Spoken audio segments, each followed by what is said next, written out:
আজকে অফিসে একটার পর একটা পার্সেল এসেই যাচ্ছে, দেখে মনে হচ্ছে পার্সেলের পুরো পাহাড় হয়ে গেছে। এত শপিং মনে হয় আমি দুর্গাপুজোর সময়ও করিনি। পার্সেলগুলোকে সবগুলো আমি রুমে নিয়ে এসে সুন্দর করে সাজিয়ে রেখেছি। আর এই পার্সেলগুলোর মধ্যে কি কি আছে, কি কি কেনাকাটা করলাম, চলো তোমাদের সাথে শেয়ার করছি। অনলাইন থেকে কোনো পার্সেল আসলেই আমরা সবাই প্রথমেই পার্সেলটা খুলে ওপেনিং করে দেখে নিই যে কি আসলো।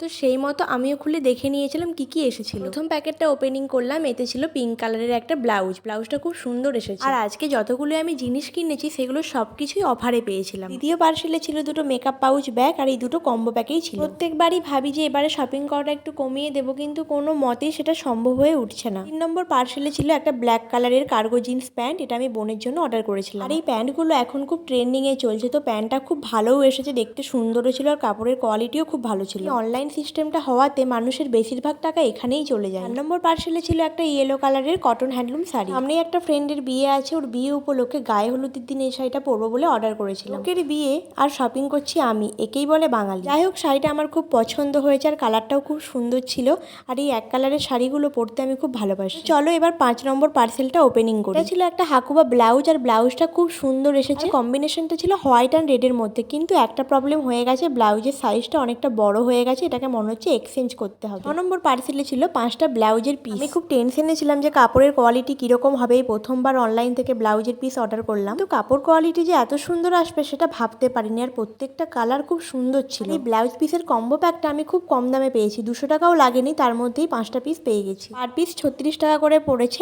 এত কম দামে মনে হচ্ছে আমি দোকানে গেলেও এত সুন্দর ছিট পাবো না, অনেকটা কম দামের মধ্যে এতগুলো ছিট পেয়ে গেছি। চলো এবার 7 নম্বর পার্সেলের মধ্যে কি আছে দেখা যায়। এর মধ্যে ছিল একটা চিয়া সিডের প্যাকেট, এটা আমি অনলাইনে অর্ডার করেছিলাম, আর এটা অর্ডার করেছিলাম ফ্লিপকার্ট থেকে। তো পার্সেল এসেছে যে পার্সেল ওপেন করতে করতে আমি হাঁপিয়েই যাচ্ছি। 8 নম্বর পার্সেলে ছিল একটা গ্রিন টির প্যাকেট, এটা হচ্ছে লিপটনের গ্রিন টি। চিয়া সিড আর গ্রিন টি অর্ডার করার একটাই কারণ শরীরটাকে ফিট রাখতে হবে। এবার আসি 9 নম্বর পার্সেলে, তো চলো দেখা যাক এটার মধ্যে কি আছে। এর মধ্যে ছিল একটা লিপস্টিকের প্যাকেট, একটা মাত্র লিপস্টিক না, কম্বো প্যাকেজ ছিল, টোটাল 10টা লিপস্টিক ছিল। লিপস্টিকগুলো মিনি লিপস্টিক হলো, প্রত্যেকটা কালার খুব সুন্দর ছিল। 10 নম্বর পার্সেলের ভিতরে ছিল মিররের প্যাকেট, আর এই মিররগুলো অর্ডার করেছিলাম হ্যান্ডমেড জুয়েলারি বানাবো বলে। আজকে আমি ম্যাচিং করে জুয়েলারি পরে আছি, জামার সাথে ম্যাচ করে পরেছি ইয়াররিংস আর হাতের চুড়ি, আর এগুলো সব আমার নিজের হাতেই বানানো। আর আসি শেষ পার্সেল মানে 11 নম্বর পার্সেলে, তো চলো এটার মধ্যে কি আছে দেখা যাক। এটার মধ্যে ছিল দুটো ডট অ্যান্ড কিট সানস্ক্রিন, এটাও আমি কম্বো প্যাকেই পেয়েছি, অফার চলছিল। এই সময় এই সানস্ক্রিনটার দাম আছে 400 টাকার মতো, কিন্তু যেহেতু অফার চলছে বাই ওয়ান গেট ওয়ান, তো একটার দামে আমি দুটো সানস্ক্রিন পেয়ে গেছি। শেষ বলেও শেষ হলো না, আরেকটা পার্সেল সাইডে রয়ে গিয়েছিল, এটা হচ্ছে 12 নম্বর পার্সেল। এটার মধ্যে ছিল একটা হেয়ার কালার, এটার দাম ছিল খুবই কম, বলতে গেলে আজকে বেশিরভাগ শপিংটা আমি মিশো থেকেই করেছি।